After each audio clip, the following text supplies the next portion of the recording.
إن الحمد لله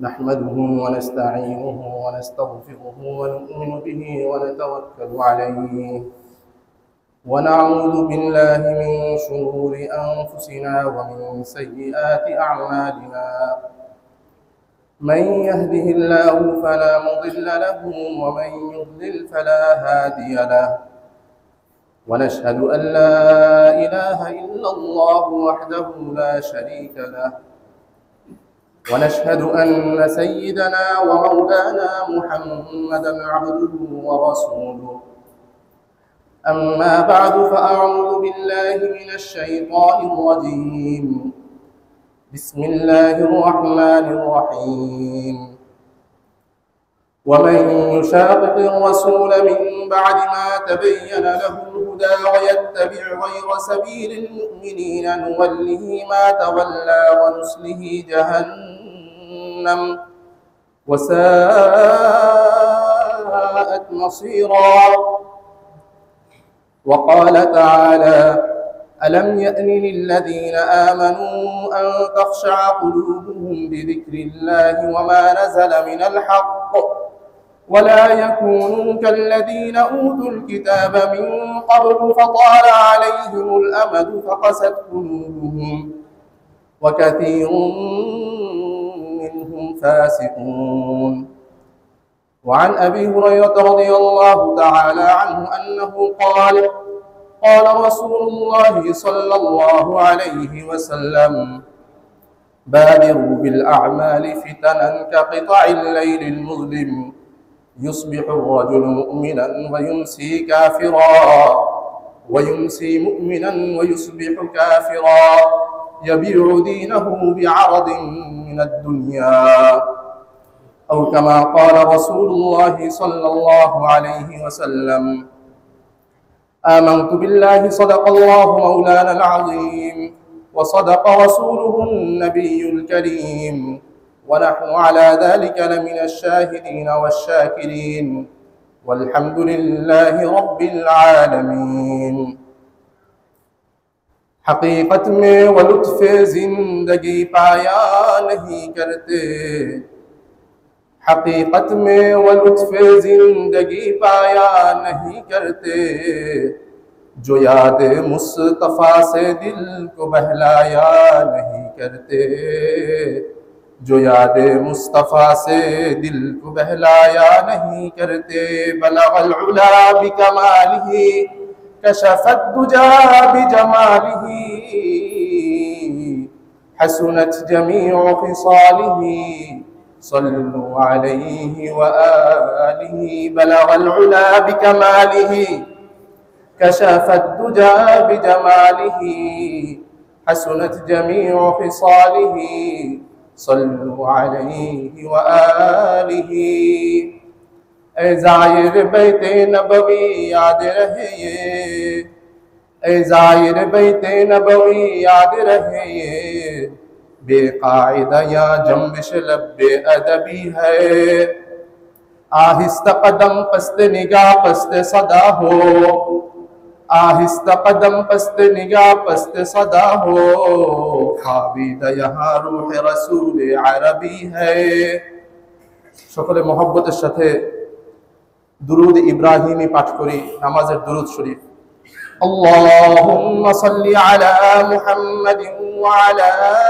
آل محمد كما صليت على إبراهيم وعلى آل إبراهيم إنك حميد مجيد اللهم بارك على محمد وعلى آل محمد كما باركت على إبراهيم وعلى آل إبراهيم إنك حميد مجيد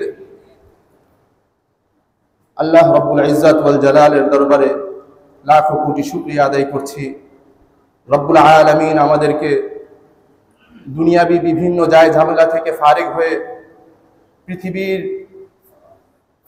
পৃষ্ঠে সর্বশ্রেষ্ঠ যে স্থান রব্বুল আলামিনের ঘর, এই ঘরে সমবেত হওয়ার তৌফিক দান করেছেন। এজন্য আমরা দিলের গভীর থেকে রব্বে করিমের দরবারে শুকরিয়া আদায় করি, আলহামদুলিল্লাহ। মুহতারাম হাজিরিন, আমরা একটি মহৎ উদ্দেশ্যে এখানে সমবেত হয়েছি। মহান রব্বুল আলামিনের মহান হুকুম, সপ্তাহের জুমার নামাজ আদায় করার লক্ষ্যে আল্লাহর ঘরে একত্রিত হয়েছি। নামাজের পূর্ব মুহূর্তে মহান রব্বুল আলামিনের পাক কালাম থেকে এবং তার হাবিব সাল্লাল্লাহু আলাইহি ওয়াসাল্লামের মুবারক হাদিস থেকে দ্বীন এবং শরীয়তের কিছু কথা মুযাকারা করার জন্য সময় ফারেক করে একত্রিত হয়েছি। ই সাআদাত বজোরে বাজু নেস্ত তারা বখশদ খুদায়ে বখশিন্দা, একমাত্র রব্বুল আলামিন তৌফিক দিয়েছেন বলেই আমরা একত্রিত হতে পেরেছি। সেজন্য আমরা রব্বে করিমের দরবারে দিল থেকে কালিমাতু শুকরিয়া আবার আদায় করে বলি, আলহামদুলিল্লাহ। মুহতারাম হাজিরিন, আল্লাহ রাব্বুল আলামিন আমাদেরকে প্রতিনিয়ত অসংখ্য নিয়ামতের মধ্যে রেখেছেন, অসংখ্য নিয়ামতের মধ্যে রেখেছেন। তন্মধ্যে একটি গুরুত্বপূর্ণ ইবাদত নিয়ামত হচ্ছে আল্লাহ রাব্বুল আলামিনের পক্ষ থেকে হেদায়েত লাভ করা। হেদায়েতের দৌলত, হেদায়েতের নিয়ামত, এর চেয়ে বড় নিয়ামত আর হইতে পারে না। আল্লাহ রাব্বুল আলামিন সূরাতুল মাইদা পারা 6 পৃষ্ঠা 6 আল্লাহ তাআলা বলেন, আল ইয়াউমা আকমালতু লাকুম দীনাকুম ওয়া আতমামতু আলাইকুম নি'মাতি। এই দ্বীন ঈমানকে আল্লাহ রাব্বুল আলামিন ইসলামকে পরিপূর্ণ করেছেন এবং ঘোষণা করেছেন, এটা আমার নিয়ামত পরিপূর্ণ করলাম।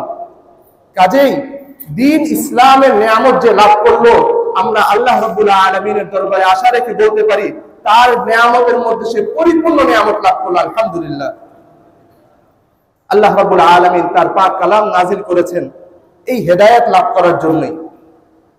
কোরআনে কারীমের সর্ববৃহৎ সূরা সূরাতুল বাকারা 2 আয়াত 3 আয়াত আল্লাহ তাআলা এই ঘোষণাই দিয়েছেন, আলিফ লাম মিম যালিকাল কিতাবু লা রাইবা ফীহি হুদাল লিল মুত্তাকিন। এই কিতাব, এর মধ্যে কোনো সন্দেহ নেই।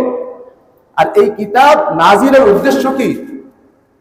এই কিতাব নাজিলের উদ্দেশ্য হচ্ছে মুত্তাকিরা যেন হেদায়েত লাভ করতে পারে, মুত্তাকিরা যেন হেদায়েত লাভ করতে পারে।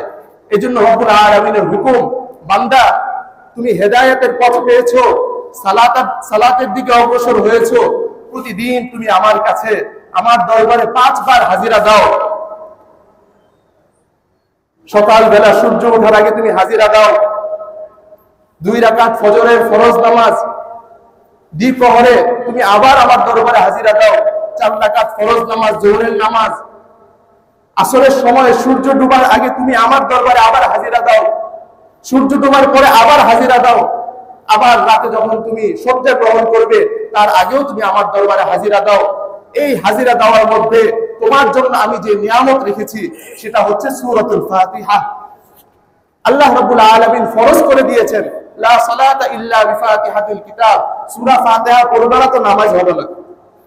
নামাজ যদি সঠিক হতে হয় সূরা ফাতিহা পড়তে হবে।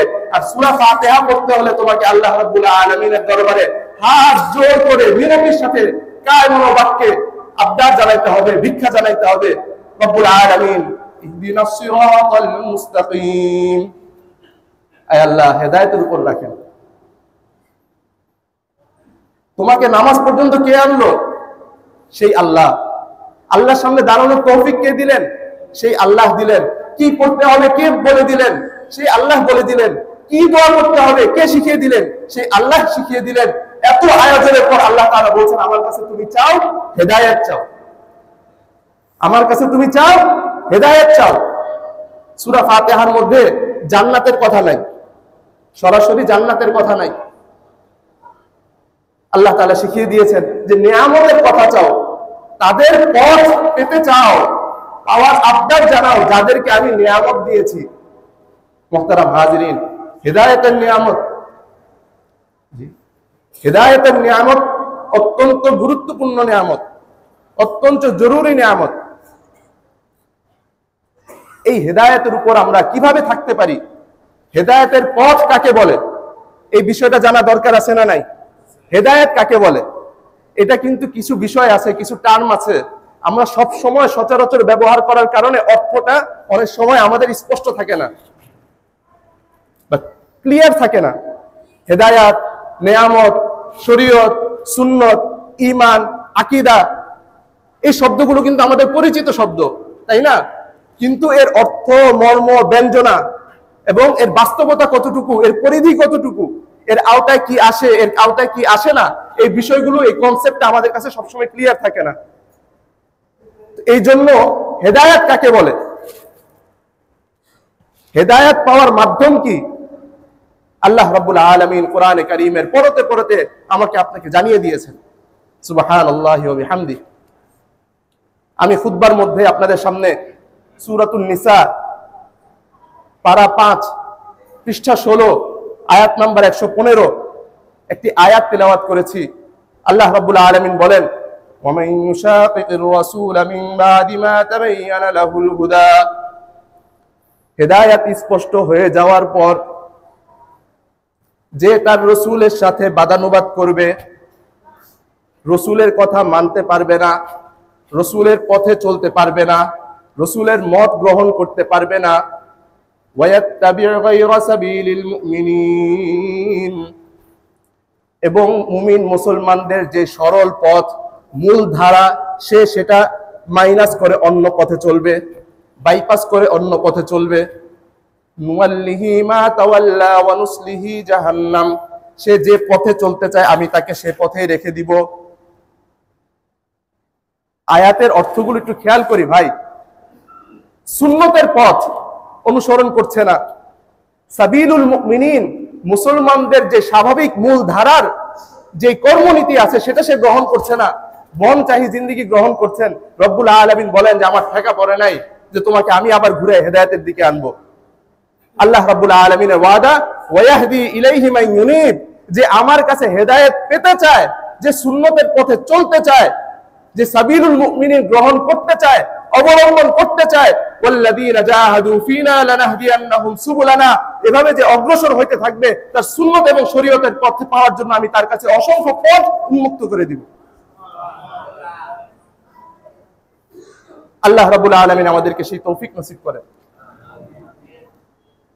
আল্লাহ তাআলা বলেন, নুওয়াল্লিহি মা তাওয়াল্লা ওয়া নুসলিহি জাহান্নাম, যেভাবে চলতে চাও চলো, পরে তোমাকে চলতে চলতে শেষ পর্যন্ত নিয়ে যাব জাহান্নামে।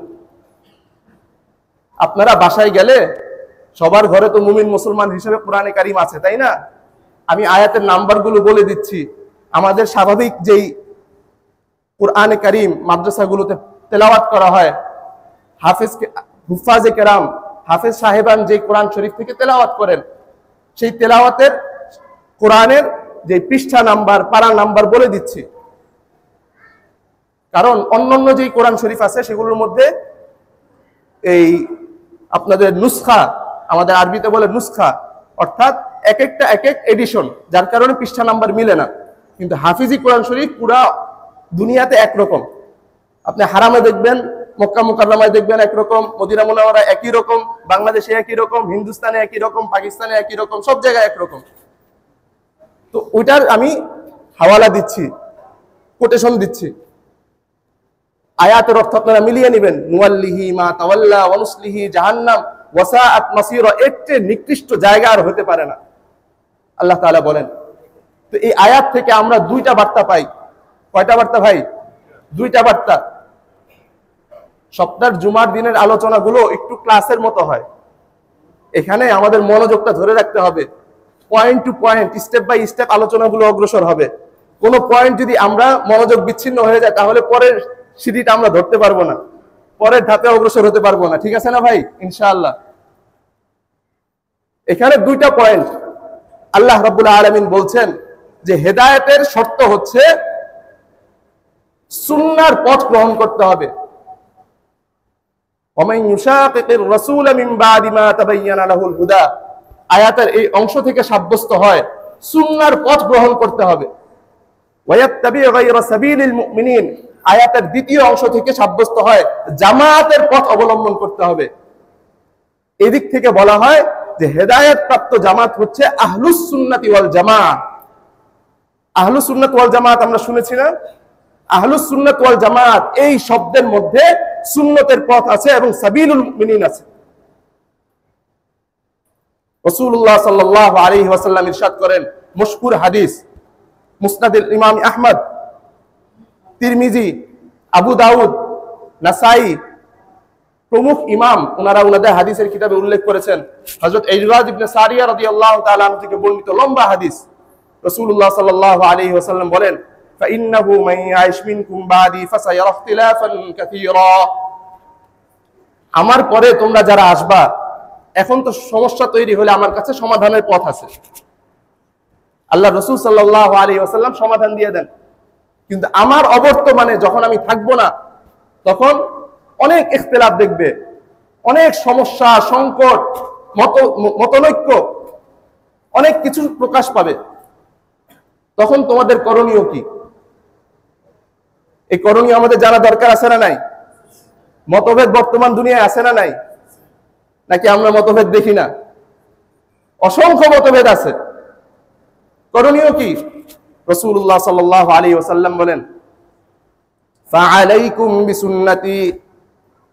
তোমাদের তখন করণীয় হলো আমার সুন্নতকে ধরবে, আমার সুন্নতকে তোমরা অবলম্বন করবে। ওয়া সুন্নাতিল খুলাফাইর রাশিদিন আল মাহদিয়িন, এবং খুলাফায়ে রাশিদিনের সুন্নত গ্রহণ করবে। অর্থাৎ আহলুস সুন্নাত ওয়াল জামাত, সুন্নত গ্রহণ করতে হবে এবং সাহাবায়ে কেরামের জামাতের পথে থাকতে হবে। এতটুকু বলে নবীজি শেষ করেন নাই। নবীজি আরো বলেন, তামাসসাকু বিহা, এই পথে চলবে, এই পথ ধরে রাখবে। ওয়া আদু আলাইহা বিন নওয়াজিদ, এবং মাড়ির দাঁত দিয়ে একটা জিনিস কামড়ে ধরলে যেভাবে আর ছুটানো যায় না, এই পথ এবং মতকে তোমরা সেভাবে শক্ত করে ধরে রাখবে। তাহলে সুন্নত এবং হেদায়েতের উপর থাকতে পারবে। অন্যথায় তা হবে দলালাত, গোমরাহি এবং বিদআতের রাস্তা।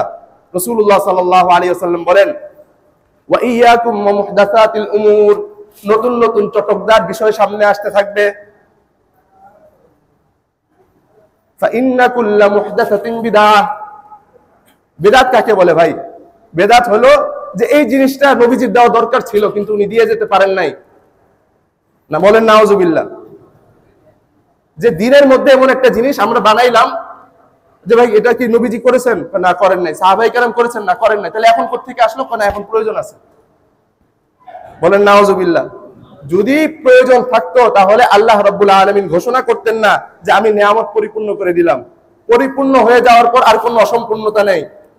দ্বীন পরিপূর্ণ, শরীয়ত পরিপূর্ণ, এর মধ্যে যা ঢুকবে তা হবে বিদআত। ওয়া ইয়াকুম ওয়া মুহদাসাতিল উমুর, এই একই হাদিসে নবী করিম সাল্লাল্লাহু আলাইহি ওয়াসাল্লাম সতর্ক করে দেন, খবরদার নতুন নতুন জিনিস দেখলে পিছে দৌড়াবা না। ফাইন্না কুল্লা মুহদাসাতিন বিদআহ, নতুন জিনিস শরীয়তে ঢুকবে ওটাই বিদআত হবে। ওয়া কুল্লা বিদআতিন দালালাহ, আর বিদআতের পথে যাবে তো গোমরাহির দিকে যেতে থাকবে। আরেক হাদিসে আছে, কুল্লু দালালাতিন ফিন্নার, প্রত্যেক গোমরাহি জাহান্নামের দিকে নিয়ে যায়। আল্লাহ রাব্বুল আলামিন আমাদেরকে সুন্নতের উপর কায়েম দায়েম থাকার তৌফিক দান করেন এবং বিদআতের পথকে পরিপূর্ণভাবে বয়কট করার তৌফিক দান করেন। মুহতারাম হাজিরিন, এই আয়াতের অর্থ এটা, আহলুস সুন্নাত ওয়াল জামাত শুধু সুন্নত। রাসূলুল্লাহ সাল্লাল্লাহু আলাইহি ওয়াসাল্লাম বলেন নাই, আয়াত বলেনি, বরং বলেছে সুন্নতের সাথে জামাত থাকতে হবে। তো আহলুস সুন্নাত ওয়াল জামাতের যে কয়টি পরিচয় আছে, পরিচয়ের মধ্যে যে সিম্পটম গুলো পাওয়া যায়, তোর মধ্যে একটি গুরুত্বপূর্ণ সিম্পটম হচ্ছে আহলুস সুন্নাত ওয়াল জামাতের অনুসারী যারা, তারা সাহাবায়ে কেরামের সমালোচনা করে না। কারণ সাহাবায়ে কেরামের সমালোচনা করা মানে সুন্নতের সমালোচনা করা। বলেন নাউজুবিল্লাহ। মুহতারাম হাজিরিন, এই হেদায়েতের উপর থাকার জন্য গুরুত্বপূর্ণ দুইটা শর্ত আছে।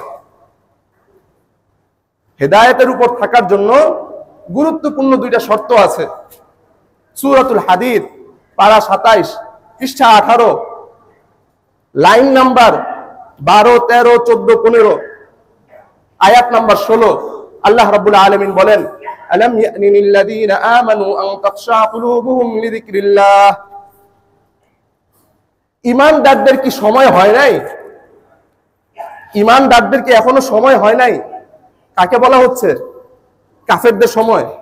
কাফেরদেরকে কাদের বলা হচ্ছে? ইমানদারকে। আলাম ইয়ানি লিল্লাযীনা আমানু, ওহে যারা ঈমান এনেছে তাদের জন্য কি এখনো সময় আসেনি? কিসের সময় ভাই? আন তাখশা কুলুবুহুম, তাদের দিলটা ভয়ে প্রকম্পিত হবে। কিসের জন্য? লিযিকরিল্লাহ, আল্লাহর জিকিরের জন্য। ওয়া মা নাযালা মিনাল হক, এবং আল্লাহ রাব্বুল আলামিন যেই হক অবতীর্ণ করেছেন, যে আসমানি বিধান নাজিল করেছেন, শরীয়তের বিধান নাজিল করেছেন, কোরআন নাজিল করেছেন, শরীয়তের ইলম নাজিল করেছেন, এগুলো গ্রহণ করার জন্য, এগুলো গ্রহণ করে আল্লাহর দিকে আগাবা। আল্লাহর ভয়ে তোমার দিলটা একটু কাঁপবে। ইমানদার, ইমান এনেছো, ইমানের দাবি করো, মুসলিম ঘরে জন্মগ্রহণ করেছো, আদমশুমারিতে মুসলমান হিসাবে নাম, নামের শুরুতে মোহাম্মদ দেওয়া, সবকিছুই ঠিক আছে, ধর্ম হিসাবে পরিচয় ইসলাম, কিন্তু তোমাদের জন্য কি এই সময়টা আসেনি? কার কথা ভাই? আল্লাহর কথা। যে তোমাদের জন্য কি সময়টা আসেনি? আল্লাহর জিকিরের জন্য তোমরা তৈয়ার হবা। আল্লাহ রাব্বুল আলামিন যে হক নাজিল করেছেন তা গ্রহণ করার জন্য তোমরা তৈয়ার হবা।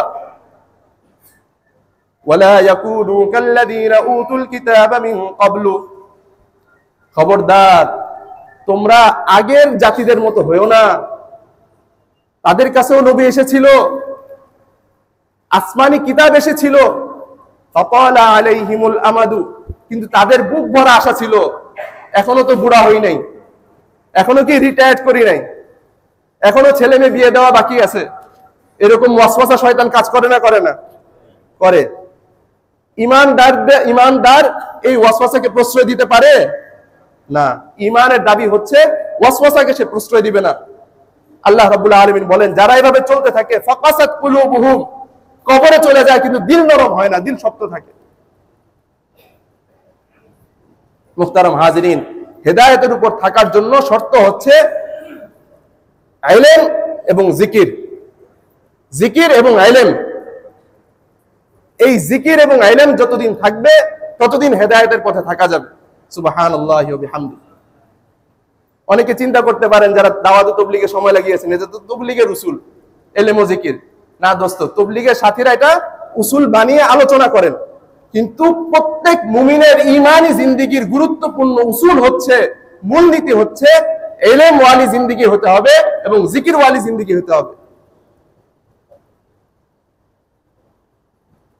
ইলম এবং জিকির যেখানে অনুপস্থিত থাকবে সেখানে হেদায়েত অনুপস্থিত থাকবে, সেখানে গোমরাহির দিকে অগ্রসর হতে থাকবে। কেউ ইলম এবং জিকিরের আলোচনা করলো কিন্তু এর অর্থ, তাৎপর্য, বাস্তবতা গ্রহণ করলো না, যতই এটাকে মূলনীতি বানাক, কিন্তু এটাকে প্রকৃত বাস্তব অর্থে গ্রহণ না করার কারণে মূলনীতি হিসাবে ঘোষণা দিবে, ম্যানিফেস্টোতে থাকবে, কিন্তু প্রকৃত হেদায়েতের উপর তারা থাকতে পারবে না। ইলম এবং জিকির, মুহতারাম হাজিরিন, ইলম অর্থ আপনাকে আলেম হতে বলা হচ্ছে না, আর জিকির হচ্ছে জবানে জিকির করলাম লা ইলাহা ইল্লাল্লাহ, এটা হলো জবানের জিকির। দিলে আল্লাহর কথা স্মরণ করলাম, এটা হলো দিলের জিকির। কিন্তু যিকরুল্লাহ, আন তাখশা কুলুবুহুম লিযিকরিল্লাহ, এই শব্দটা আমরা মনোযোগ দিয়ে খেয়াল করব ভাই। এটা একটা লাইফস্টাইলের নাম, এটা একটা লাইফস্টাইলের নাম।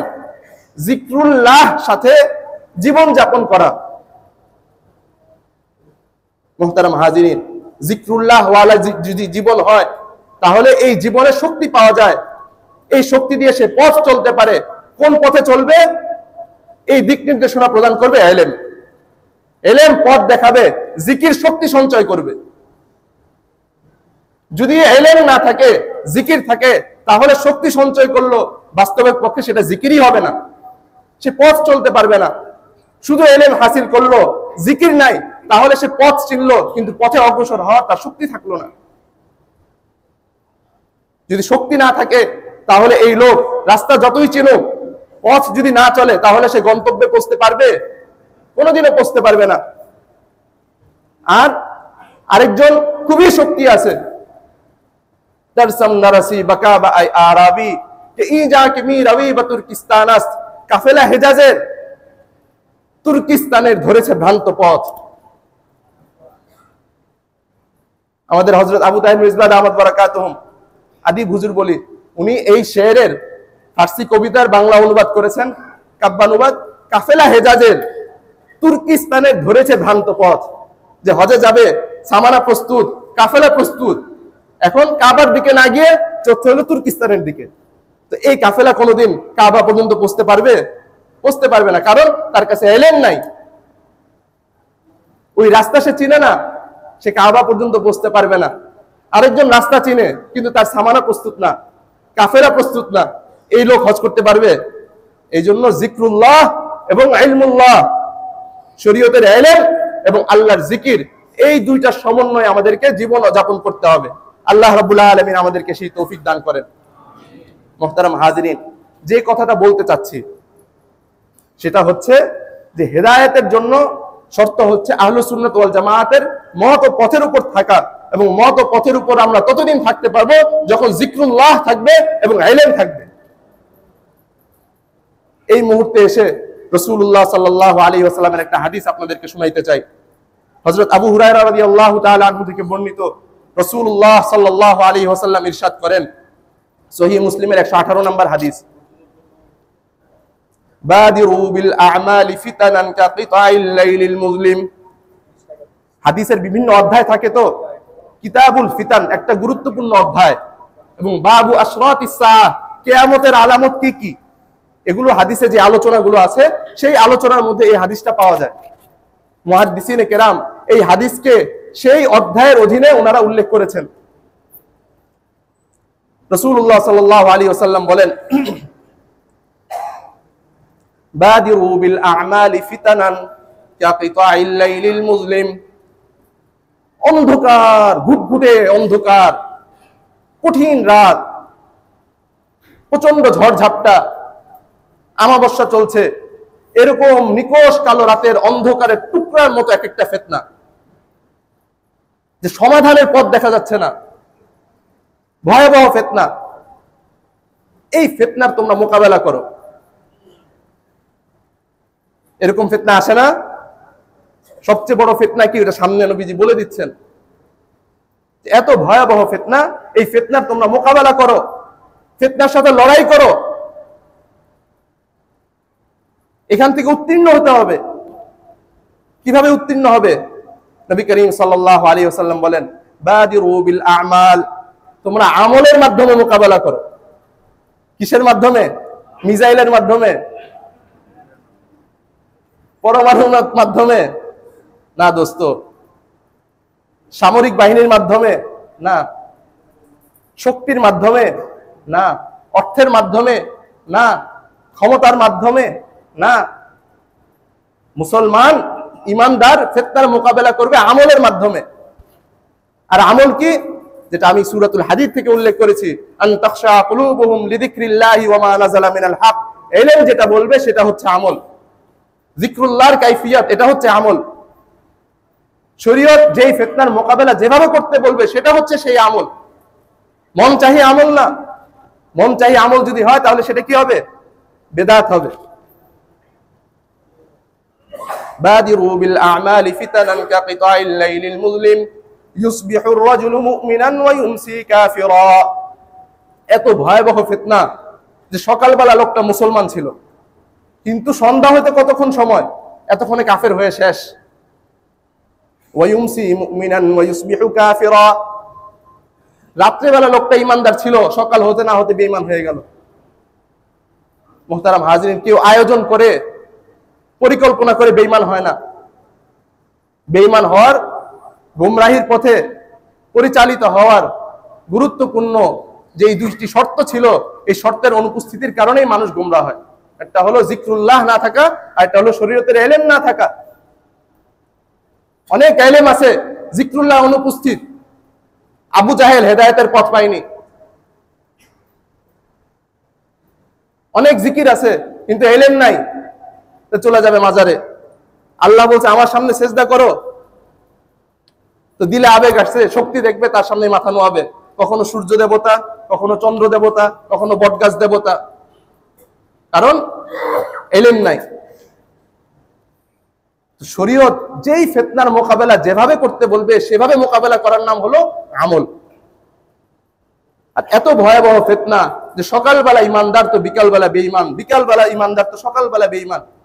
আর ইয়াবিউ দীনাহু বিআরাদিন মিনাদ দুনিয়া, দুনিয়ার সামান্য স্বার্থে দিন বেচা শেষ।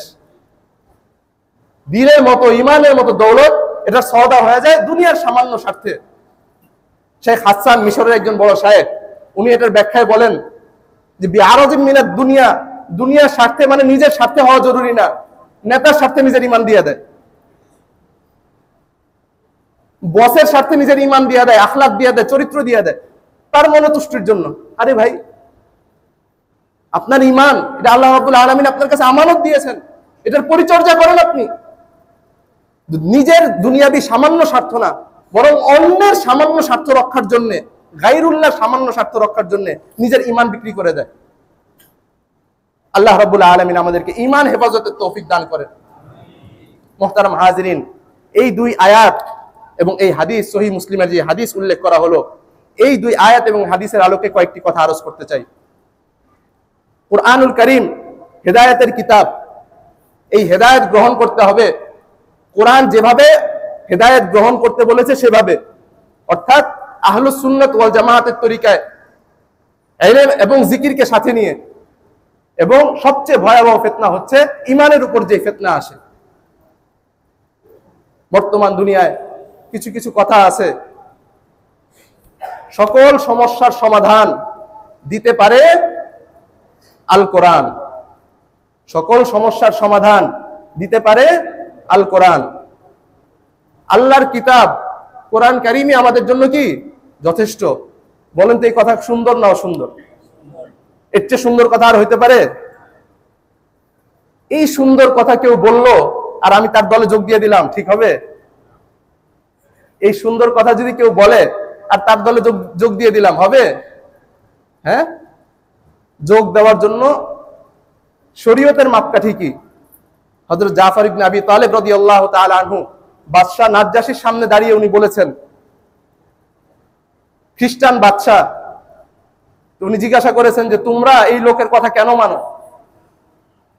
তো ওনার দীর্ঘ আলোচনা, কথোপকথন এবং আধুনিক কূটনীতির অনেক সবক রয়েছে এই ডায়লগের মধ্যে। তো জাফর ইবনে আবি তালেব রাদিয়াল্লাহু তাআলা আনহুর একটা টার্ম ছিল, হাত্তা বাআসানাল্লাহু ফিনা রাসূলা নারিফু নাসাবাহু ওয়া সিদকাহু ওয়া আমানাতাহু ওয়া ইফফাতাহু। আমরা গুমরাহিতে ছিলাম, আমাদের মধ্যে যারা সবল ছিল দুর্বলের উপর হামলা করত, আমাদের আচরণ এরকম ছিল, আমরা গায়রুল্লাহর ইবাদত করতাম। আল্লাহ তাআলা আমাদের কাছে, আমাদের উপর রহমত করলেন, আমাদের কাছে একজন রাসূল পাঠাইলেন। হাত্তা বাআসানাল্লাহু ফিনা রাসূলা, আমাদের মাঝে একজন রাসূল পাঠাইলেন। তো আমরা ঢাকায় থাকি, গ্রিন রোডে থাকি, রাসূল পাঠাইলেন আমেরিকা থেকে না দোস্ত, ফিনা আমাদের দলের মধ্যেই সে, আমাদের পরিবারের লোক, আমাদের গোত্রের লোক। নারিফু নাসাবাহু ওয়া সিদকাহু ওয়া আমানা, এর বংশ বাপ দাদা 14 গোষ্ঠী আমরা চিনি। এর চরিত্রের উপর বিন্দুমাত্র কোনো আচরণ নাই, এর জীবনের উপর বিন্দুমাত্র কোনো আচরণ নাই, তার সততার উপর কারো কোনো প্রশ্ন নাই, তার আমানতদারিতার উপর কারো কোনো অভিযোগ নাই, এমন ব্যক্তি। তো দাওয়াত কার থেকে আসছে এটা দেখা জরুরি। মুহাম্মদ ইবনে সিরিন, ইমাম মুহাম্মদ ইবনে সিরিন রাহমাতুল্লাহ আলাইহি বলেন, সহিহ মুসলিমের মুকাদ্দিমায় ভূমিকার মধ্যে আছে যে ইন্না হাযাল ইলমা দীন ফানজুরু আম্মান তাখুযুনা দীনাকুম। এই যে তোমাদের সাথে আমরা কথাবার্তা বলছি, এগুলো হলো দ্বীনের কথা। এখন তোমাদের কর্তব্য হচ্ছে তোমরা দ্বীনের কথা কার থেকে গ্রহণ করছো এটা তোমাদের যাচাই করা দরকার। কথা সুন্দর আর পিছনে যোগ দিয়ে দিলাম, ঠিক হবে? ঠিক হবে না। তখন আমরা আফসোস করে বলতে হবে, उजले दिन से बहुत अच्छी थी वो काली रातें, ऐसी आजादी के हर एक शख्स रहाई मांगे। আগেই তো ভালো ছিলাম রে, কোথায় যোগ দিলাম, এখন পালায় পালায় বেড়াইতে হয়। মুহতারাম হাজিরিন, যেটা বলছিলাম যে কোরআনুল কারীম থেকে হেদায়েতের জন্য জরুরি হচ্ছে কোরআনের যেই তরিকা, সেই তরিকায় হেদায়েত গ্রহণ করা। কিন্তু বর্তমানে কোরআনের পক্ষের অনেক শক্তির দাবিদার আপনার সামনে চলে আসবে, বিভিন্ন রিসার্চ সেন্টার চলে আসবে যে আমরা কোরআনের পক্ষে এরকম, কোরআনের জন্য এরকম করছি। কিন্তু সুন্দর কথা শুনেই আমরা তাদের দলে যোগ দিলে হবে না, যাচাই করতে হবে আহলুস সুন্নাত ওয়াল জামাআতের মাপকাঠি দিয়ে, ইলম এবং জিকিরের মাপকাঠি দিয়ে। সে এসে আপনাকে বলবে না আমি হাদিস অস্বীকার করি, সে বলবে আমি কোরআনওয়ালা। হাদিস অস্বীকার করলে ঈমান থাকবে? হাদিস অস্বীকার করলে ঈমান থাকবে? ঈমান থাকবে না। কিন্তু আপনাকে বেঈমানির পথে নেওয়ার জন্য যদি বলেন যে আসো ভাই, আমি একটা খামার তৈরি করেছি, এই খামারে হলো বেঈমানদের জায়গা দিব, এই খামারে আমি তোমাকে নিতে চাই, কেউ যাবে? কেউ যাবে? কেউ যাবে না। এখন কি বলবে? যে আমি একটা সুন্দর পরিচর্যা, বাগান পরিচর্যা করছি, সুন্দর মনোরম পরিবেশ, চলো আমরা সেখান থেকে বিচরণ করে আসি। তো এখন মানুষ কি করবে? এটাকে সাড়া দিবে, তাই না? সুন্দর সুন্দর কথা দেখলেই লাভ দেওয়া যাবে না। সে হলো মুনকিরে হাদিস, হাদিস অস্বীকার করে, কিন্তু সে হাদিস অস্বীকারী যদি স্বীকার করে তাহলে মানুষ তার দলে যোগ দিবে না। এখন সে কি বলে? আমি আহলে কোরআন, আমি কোরআনওয়ালা, কোরআন হলো সবকিছু। দ্যাট মিনস আমি হাদিস অস্বীকারী। নাউজুবিল্লাহি মিন যালিক। তো এই কোরআনের থিওরি অনুযায়ী সে কি কোরআনওয়ালা হতে পারলো? কোরআনওয়ালা হতে পারলো না, কারণ সে আহলুস সুন্নাত ওয়াল জামাআতের তরিকার উপর নাই। আল্লাহ রাব্বুল আলামিন কোরআনে কারীমের বিভিন্ন জায়গায় ঘোষণা করেছেন, সে যদি কোরআনওয়ালা হয় তো কোরআনের আয়াতেই আল্লাহ তাআলা বলেছেন মা তাকুমুর রাসূলু ফাখুযুহু ওয়া মা নাহাকুম আনহু ফান্তাহু। রাসূল যা এনেছে তা গ্রহণ করো, রাসূল যা নিষেধ করেছে তা বর্জন করো। আল্লাহ তাআলা বলেছেন না? তো তুমি কোরআনওয়ালা হলে আল্লাহর এই কথা কেন মানো না? আল্লাহ তাআলা ঘোষণা করেছেন ওয়া মা কানা লিল মুমিনি ওয়া লা মুমিনাতিন ইযা কাদাল্লাহু ওয়া রাসূলুহু আমরান। কোন মুমিন পুরুষ, কোন মুমিন নারীর এই অধিকার নেই যখন আল্লাহ এবং আল্লাহর রাসূল কোন ফয়সালা করবেন। কার ফয়সালা? আল্লাহর রাসূল ফয়সালা করে দিয়েছেন। ইযা কাদাল্লাহু ওয়া রাসূলুহু আমরান আন ইয়াকুনা লাহুমুল খিয়ারাতু মিন আমরিহিম। এখন আমার একটা মত আছে, এখানে চলবে না। ঈমানদারদের জন্য এটা শোভন নয়। সূরা আহজাব পারা 22 পৃষ্ঠা 2, সূরাতুন নিসা দেখেন আয়াত নম্বর 64, আল্লাহ রাব্বুল আলামিন বলেন ফালা ওয়া রাব্বিকা লা ইউমিনুন। তোমার রবের কসম তারা ঈমানদার হইতেই পারবে না। কারা? হাত্তা ইউহাক্কিমুকা ফীমা শাজারা বাইনাহুম। নিজেদের মধ্যে কোনো সমস্যা তৈরি হয়েছে, সমাধানের জন্য আপনার কাছে না আসে। সমাধানের জন্য কার কাছে আসতে হবে? সুন্নাহর কাছে আসতে হবে, রাসূলের কাছে আসতে হবে। সুম্মা লা ইয়াজিদু ফি আনফুসিহিম হারাজা। সুন্নাহ যে ফয়সালা করবে, নবী যে ফয়সালা করবে, এই ফয়সালার উপর আর কোনো আপত্তি থাকবে না। যদি এমন কাইফিয়াত, এমন হালত ঈমানদারদের না হইতে পারে তাহলে সে ঈমানদার হইতে পারবে না। কার কথা? আল্লাহর কথা। ফতোয়া কার? আল্লাহর। বললে বলেন যে হুজুররা ফতোয়াবাজি করে। আরে ভাই, সূরা নিসা আয়াত নম্বর 64 খুলে দেখেন। আল্লাহ রাব্বুল আলামিন নিজেই নিজের কসম করে বলছেন যে আপনার রবের কসম, ঈমানদার হইতে পারবে না। মুহতারাম হাজিরিন, আমাদের এই সন্তানদের মন মগজ এগুলো নিয়ে খেলা করে, বিভিন্ন তবকা, বিভিন্ন স্তর থেকে গেম চলে। এজন্য আমাদের সেই দুইটা শর্ত মজবুত ভাবে ধারণ করতে হবে, জিক্রুল্লাহ এবং ইলম। এই যখন ইলম থাকে তখন যারা গোমরাহ ফিরকা তারা গোমরাহির দিকে নিতে থাকে। মুস্তাশরিকিন বলে আরবিতে, বাংলায় বলে প্রাচ্যবিদ, ইংলিশে বলে ওরিয়েন্টালিস্ট। অর্থাৎ যারা পশ্চিমা জগতের বাসিন্দা, তাদের খুব শখ হয় বিভিন্ন বিষয় নিয়ে গবেষণা করতে। তো তাদের গবেষণার একটা শখের বিষয়বস্তু হলো ইসলাম, মুসলমান, মুসলমানদের অর্থনীতি, মুসলমানদের রাজনীতি, মুসলমানদের ইতিহাস ঐতিহ্য, মুসলমানদের শরীয়ত, মুসলমানদের ফিকহ, মুসলমানদের হাদিস, মুসলমানদের তাফসির, মুসলমানদের ভাষা, মুসলমানদের সভ্যতা, মুসলমানদের সংস্কৃতি, এগুলো নিয়ে গবেষণা করা। আর মুসলিম জাতি সত্তা তারা যথাযথ ইলমের অনুপস্থিতির কারণে আত্মমুগ্ধ হয়ে তাদের গবেষণা কর্মের প্রতি লোলুপ্ত হয়ে থাকে। দেখছো, অক্সফোর্ড থেকে ইসলামের উপরে গবেষণা এসেছে, ক্যামব্রিজ থেকে ইসলামের উপরে গবেষণা আছে, জার্মানিতে ইসলামিক সেন্টার। মুসলমানরা গাফেল, কিন্তু খ্রিস্টানরা ইসলামের উপর বড় বড় গবেষণা তৈরি করছে। এরকম আত্মমুগ্ধতা মুসলিম সমাজে আছে না নাই? আছে না? তো সেই গবেষণার নামে আপনাকে কি দিচ্ছে এটা আপনি জানেন? আল্লামা ইকবাল রাহমাতুল্লাহ আলাইহি বলেছেন, ये हिकमत ये तदब्बुर ये हुकूमत, ये हिकमत ये तदब्बुर ये हुकूमत, पीते हैं लहू देते हैं तालीम मुसावात। যে পশ্চিমাদের এই ধরনের যে সুন্দর সুন্দর কথাবার্তা, আয়োজন, এগুলোর বাস্তবতা কি? তারা আসলে কি করে? রক্ত শোষণ করে, কিন্তু বলে যে না, সমতা বিধান করা হচ্ছে। মুহতারাম হাজিরিন, তো পশ্চিমাদের গবেষণার একটি গুরুত্বপূর্ণ সাবজেক্ট হচ্ছে ইসলাম, আর তাদের গবেষণায় দ্বারা আত্মমুগ্ধ হয়ে ওঠে মুসলিম সমাজ।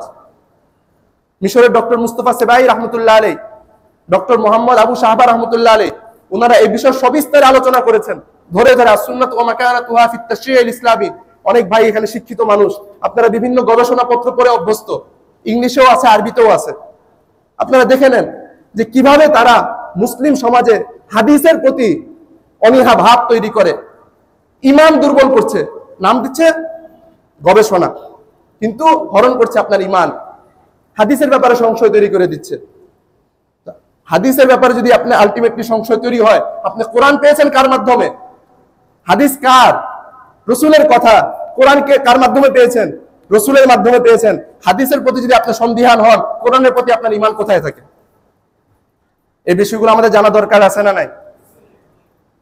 মুস্তফা সেবাই রহমতুল্লাহ আলাইহি গুরুত্বপূর্ণ আলোচনা করেছেন, এবং এই ফিতনা শুকরিয়া আদায় করেন, আমাদের দেশে এগুলো এলমি ফিতনা হয় নাই, অর্থাৎ আলেম সমাজের মধ্যে এই ফিতনাগুলো এখনো মাথাচাড়া দিয়ে উঠে নাই। কিন্তু মিশর এবং আরব সমাজের মধ্যে আহলে কোরআনের একটা শ্রেণী আছে, তবকা আছে, তারা একজন মিশরের ডক্টর খালাফকে তারা নবী মনে করে। এই লোক মুনকিরে হাদিস অস্বীকারী। আবু রাইয়া, হযরত আবু হুরায়রা রাদিয়াল্লাহু তাআলা যাচ্ছে তাই উনি মন্তব্য করেছেন। তো এই জন্য এই বিষয়গুলোর উপর আমাদের জানাশোনা থাকা দরকার। হযরত মুফতি তাকি উসমানী সাহেব দামাত বারাকাতুহুম, দ্য অথরিটি অফ সুন্নাহ, আমেরিকায় শিকাগোতে উনি এক সেমিনারে বলেছেন যে হুজ্জিয়াতে হাদিসের প্রামাণিকতা। হযরত আবুল হাসান নদভী রহমতুল্লাহ আলাইহি ইসলামিয়াত और मगरिबी मुस्तशरिकीन और मुसलमान मुसन्निफिन পুস্তিকা রচনা করেছেন। তিনি বলেছেন এদের উদ্দেশ্য হলো যে এদের গবেষণাপত্রে যারা মুগ্ধ হয়, তাদের অবস্থা হয় তারা ভবিষ্যতের ব্যাপারে নির্লিপ্ত হয়ে যায়, ভবিষ্যতের ব্যাপারে হতাশ যে আমাদের ভবিষ্যৎ কি হবে। আর যখন ভবিষ্যতের ক্ষেত্রে যে হতাশ, সে তার বর্তমান অবস্থার উপর নির্লিপ্ত, এখন আর কি করব, ভবিষ্যৎ তো নাই, প্রচেষ্টা করে লাভ কি। আর এই নির্লিপ্ততা তৈরি হয় তার অতীত সম্পর্কে বীতশ্রদ্ধ, যে আরে আমাদের পূর্বপুরুষরা কি করে গেছে।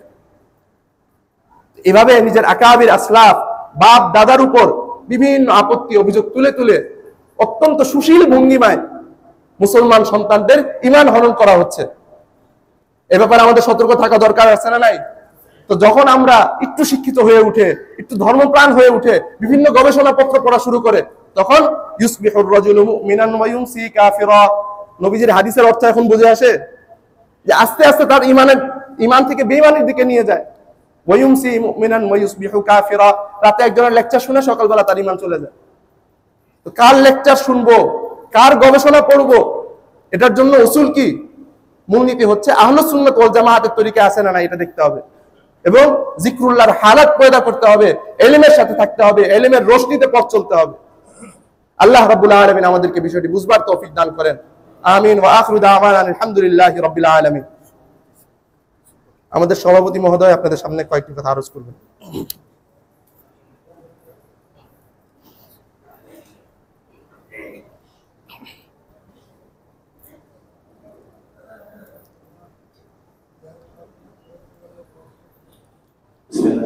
আসসালামু আলাইকুম। সম্মানিত মুসল্লিয়ানে কিরাম,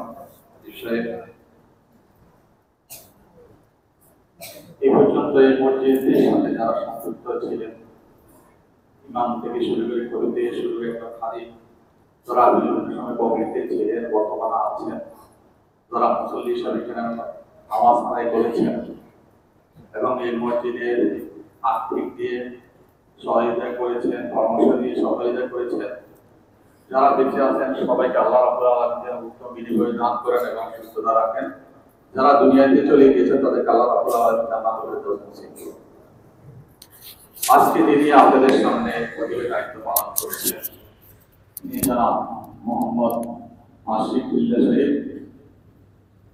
তিনি হাফেজে কোরআন, তিনি দাওরা হাদিসে মাস্টার্স, উনি একটি সুনামধন্য মাদ্রাসার শিক্ষক হিসেবে দায়িত্ব পালন করছেন। উনি একটি জামে মসজিদের ঢাকাতে খতিব হিসেবে দায়িত্ব পালন করেছেন। তিনি একজন লেখক, তিনি একজন গবেষক, অনেক প্রতিভার অধিকারী তিনি। তো আমরা ওনাকে আশা করি উত্তরা সমৃদ্ধি লাভ করবেন, আশা করছি আমার আল্লাহ আলমিনের কাছে ভালো থাকবে, সুস্থ থাকবে। আপনারা জানেন যে ইতিমধ্যে 10 জন প্রতিষ্ঠায় কাছে যিনি আমাদের প্রতি দায়িত্ব পালন করেছেন তিনি প্রথম স্থান অধিকারী। ইতিমধ্যে সবাই আজকে সবার 10 জনের আপনারা বয়ান শুনেছেন। তাদের মধ্যে যারা যিনি অর্থাৎ আমি আগেও বলেছি যে অনেক সবাই প্রতিভার অধিকারী, কিন্তু একজন প্রতিভাকারী যিনি মসজিদের প্রতিভার দায়িত্ব পালন করেন ইসলামী কর্মকাণ্ডের উপরে তিনি আপনাদের সামনে বয়ান করবেন এবং মুসল্লিদেরকে আকৃষ্ট করে সে হাদিস কোরআন তাদের ভিতরে ঢুকিয়ে দেওয়ার জন্য যিনি সবচেয়ে বেশি মুসল্লিদেরকে আকৃষ্ট করেন তিনি প্রতিভার দায়িত্ব পালন করবেন। আশা করি যে আপনারা এখানে রয়েছেন, আপনাদের মতামত আমরা নিব। পাশাপাশি আমাদের উচ্চ পর্যায়ের একটি কমিটি রয়েছে, আপনারা জানেন 7 সদস্যের একটি কমিটি। তার মধ্যে আমাদের দরকারি গ্রাম মসজিদের সম্মানিত কমিটি রয়েছে সাহেব, আমাদের তারপর মসজিদের সাহেবুল্লাহ সাহেব রয়েছেন প্রতিষ্ঠায় সম্মানিত, আমাদের সুবহানাল্লাহ গ্রামের মসজিদের প্রতিষ্ঠায় রয়েছেন শাহ মোহাম্মদ ওলিউল্লাহ সাহেব, 7 নম্বর মসজিদের আপনাদের ওখানে উনি রয়েছেন জনাব মুহম্মদ হাসান সাহেব, সাইন্সবাড়ি জামি মসজিদে জনাব হাসান জামি সাহেব রয়েছে, এবং আমাদের যে বাস স্ট্যান্ড কলাবাগান সেখানে আনিস সাহেব রয়েছে, এবং আমাদের এখানে সম্মানিত ইমাম সাহেব জনাব আসাদ সাহেব রয়েছেন। ওনারা এইসব ভিডিওগুলি এখানে করা হচ্ছে, এগুলো গবেষণা করবেন, ওনারা দেখবেন, একটা কমিটি করবেন।